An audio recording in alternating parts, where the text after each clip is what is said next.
আসসালামু আলাইকুম। আমরা আছি কাশিয়ানী মকসুদপুর সংলগ্ন গাড়াখোলা ব্রিজের নিচে।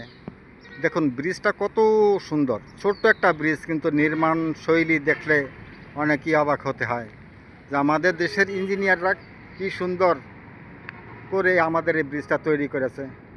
এবার দেখেন ব্রিজের নিচের অংশ, আমরা তো সবসময় ব্রিজের উপর অংশটাই দেখে থাকি, আমরা ব্রিজের নিচে আছি। ব্রিজের নিচের অংশটা দেখেন, এখানে কি মজবুত করে বিভিন্নভাবে ব্রিজটা তৈরি করছে ইঞ্জিনিয়াররা। দেখুন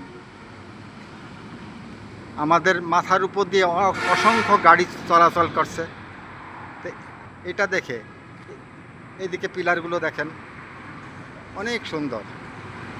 নিচে নদী, নদী ভরা কচুরি, দেখে এমনি ভালো লাগবে। আসুন সবাই উপভোগ করতে গাড়াখোলা ব্রিজের নিচে। আসসালামু আলাইকুম।